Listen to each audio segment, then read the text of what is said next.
오늘 이 시간 키움증권 리서치센터의 한지영 연구위원 모셨습니다. 어서 오세요. 네, 안녕하십니까. 네. 네. 일단 전일에 나왔던 것이 FOMC 회의 결과였잖아요. 파월 연준 의장의 발언도 모두가 주목을 했는데 이 발언을 보시고 하우스의 뷰가 앞으로 통화정책 측면에서 좀 바뀐 점이 있습니까?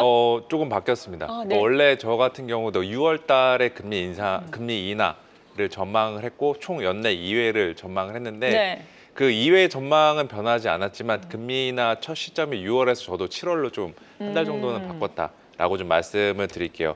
그거는 아무래도 이제 파월 의장도 우리 지금 어떻게 될지는 잘 모르겠다. 네, 그렇죠. 상호 관세가 뭐 소비랑 물가에 미치는 영향이 어떻게 될지는 지켜봐야 된다. 이런 식의 보수적인 입장을 표명하다 보니까 이게 저를 포함해서 전반적인 투자자들 하여금 금리 인하 시점 한번 생각해봐야 되지 않을까?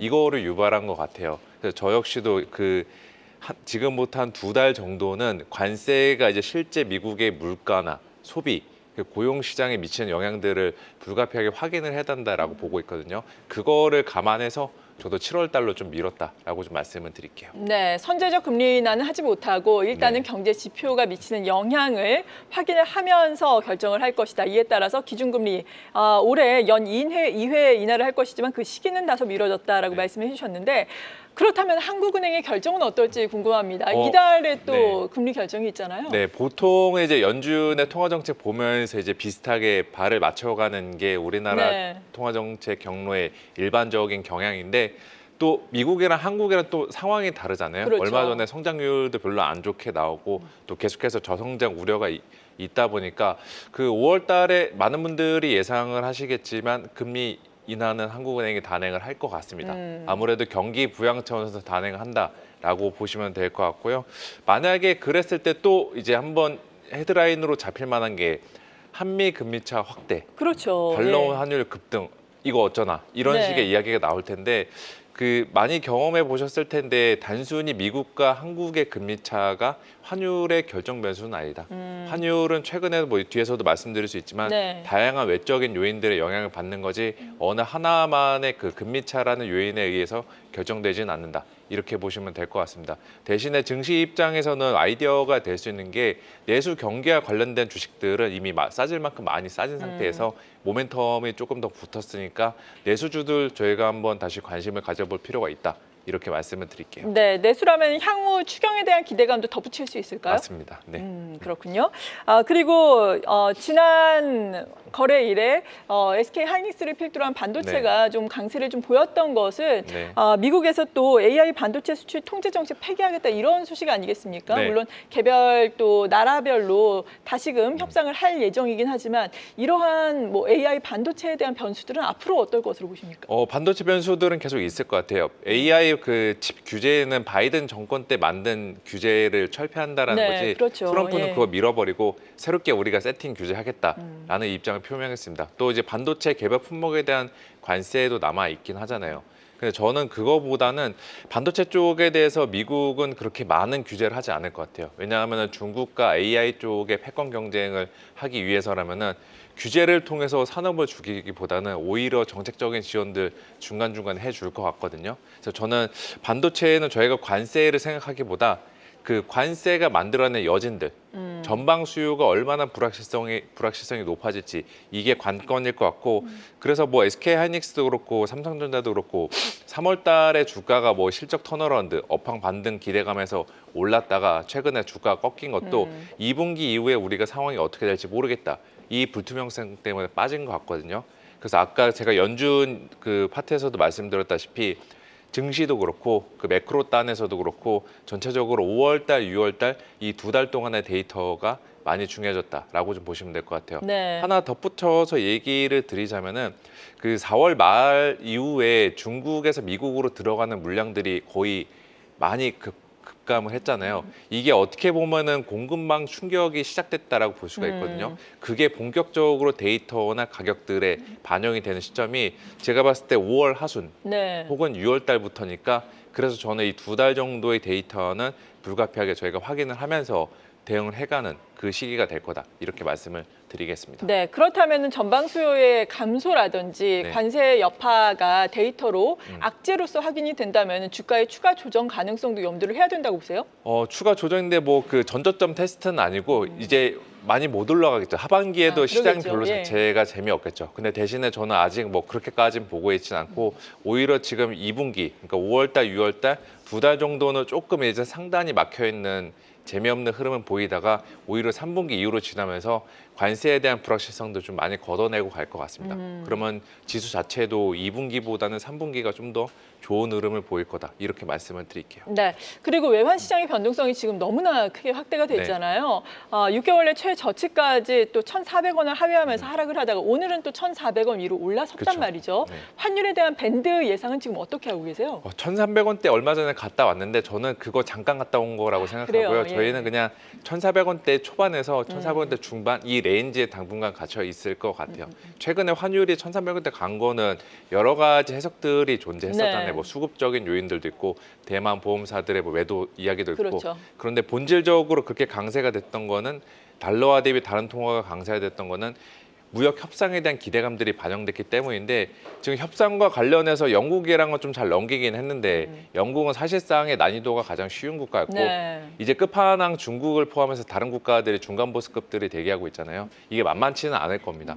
그렇게 되면 협상에 대한 불확실성들이 달러와 같이 환율에 고스란히 반영이 되면서 우리나라 달러원 환율도 1,400원대 이상에서 다시 또 흐름을 보이지 않을까. 그래서 이번 최근 2, 3일이 그냥 일시적인 환율 구간이었다. 네. 이렇게 보시면 될 것 같아요. 그렇다면 최근 2, 3일에 그래서인지 네. 외국인의 수급이 좀 거래소로 유입이 됐잖아요. 네네네. SK 하이닉스도 많이 네. 사고 이것도 좀 외국인의 수급의 변화도 일시적이었다 이렇게 보고 계세요? 그 외국인이 뭐 환율 보고서 플레이하는 것도 있는데 이렇게 워낙 뭐 펀더멘털이 강하거나 한국의 기업들 실적이 잘 나와서가 아니라 그냥 단순 수급으로 워낙 강세가 된 거는 외국인들한테 그렇게 매력적인 재료가 아닐 것 같고 네. 오히려 지금 시점에서는 환율이 1,400원대 이상이 있는 게 좀 더 외국인들의 순매수 여건들을 강화시켜 줄 수 있지 않을까.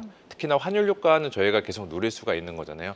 이번에 1분기 실적 때 보면은 우리나라 주요 수출업체들 뭐 컨센 상회 하회 이거 여부와 관계없이 대부분 다 실적 잘 나온 부분 중 하나가 환효과에서 찾아볼 수가 있었으니까 1,400원대 이상이 있는 구간에서는 저희는 뭐 실적 방어력은 저희가 제공이 되고 이거는 외국인들 입장에서도 지금보다 덜 팔았으면 덜 팔았지 더 팔지는 않게 만드는 요인이 될 거다. 이렇게 말씀을 드릴게요. 네, 말씀을 듣고 보니까 정말 어제 외국인이 네. 순매수한 종목들 보니까 뭐 방산이라든지 네. 음식료 내에서 삼양식품이라든지 그리고 실적이 잘 나온 수출이 잘 되고 네. 있는 화장품주들 많이 순매수를 맞습니다. 했더라고요. 조선주도 그렇고요.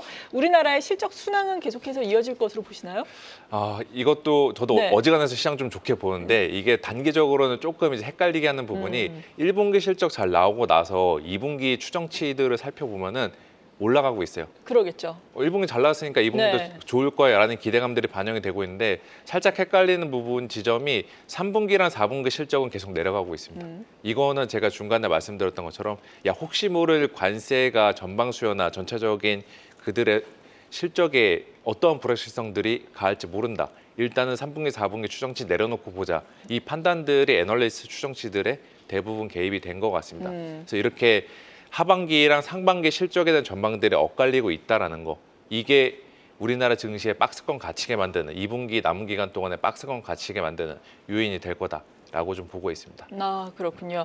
그리고 앞서서 한은의 금리 인하 가능성 말씀을 해주시면서 내수주의에 따라서 긍정적으로 볼 수 있겠다라고 네. 언급을 해주셨고 추경도 모멘텀이 될 수 있겠다라고 말씀해 주셨는데 추경 같은 경우에는 7월 정도까지 한 70%를 조기 단행을 하겠다 이렇게 얘기를 하고 있어요. 내수주 그리고 어떤 종목군들을 유망하게 볼 수 있을까요? 추경 지금 한 거 말고도 제 개인적으로는 대선 끝나고 나면은 한 번 더 추가적으로 예산을 편성을 할 것 같아요. 그만큼 이제 한국 경기에 대한 부양 의지가 좀 더 강해질 수 있다. 네.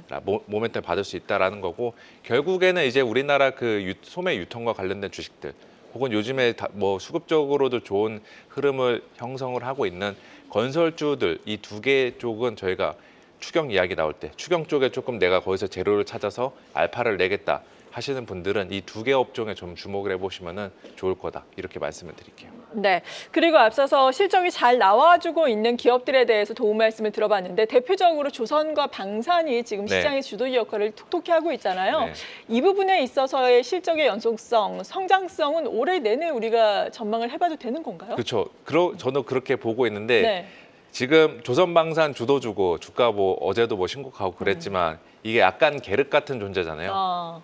그 여의도에 있는 모든 사람들이 거의 다 들고 있는 종목이 조선방산인 것 같아요. 네. 내리고 싶은데 이거 잘못 내렸다가는 이제 다른 투자자들에 비해서 성과를 언더하기가 쉬운 이게 지금 이 그러겠죠. 딜레마에 네. 빠져 있는데 저도 그래서 가격적으로는 부담이 되는 구간인 건 맞아요. 그래서 신규 진입은 조금 이제 어려운 구간이지만 보유자들 입장에서는 이거는 지금의 본인들이 가지고 계신 비중들 더 들고 가지고 계속 가져가는 게 맞다.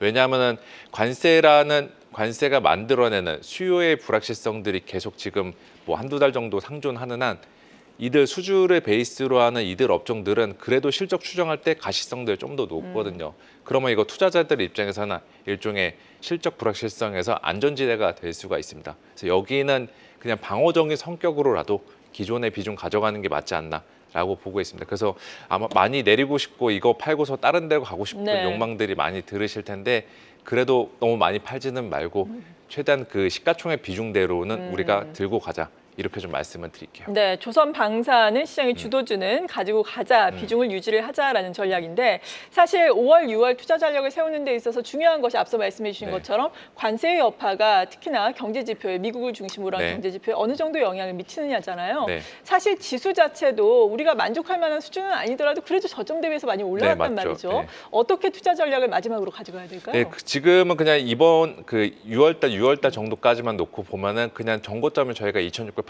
정도였잖아요. 그러니까 2,700 정도를 상단으로 잡고서 그 아래서 박스권의 흐름을 유지할 거다라고 보고 있고 뭐 주도주들은 기존 비중 가져가고 저희가 중간중간에 모멘텀이 될 수 있는 재료가 추경도 있을 거고 네. 또 대선이라는 우리나라의 고유의 또 재료가 하나 나오잖아요. 대선과 관련해서 뭐 저 PBR주, 코리아 디스카운트 해서 관련주들 혹은 이제 AI 소프트웨어 관련주들 이런 쪽들은 저희가 이제 바텀업에서 아이디어를 충분히 찾아서 활용해 볼 수 있는 시기가 될 거다라고 보고 있습니다. 그래서 네. 시장 자체 분위기는 나쁘지 않다. 그러니까 주식시장에서 계속 해볼 만하다. 이 정도로 말씀을 드릴게요. 네, 잘 알겠습니다. 오늘 키움증권 리서치센터의 한지영 연구위원과 함께했습니다. 고맙습니다. 계속해서 다양한 경제 이슈를 알고 싶다면 구독과 좋아요, 알림 설정 부탁드립니다. AI 캐스터 권미정이었습니다.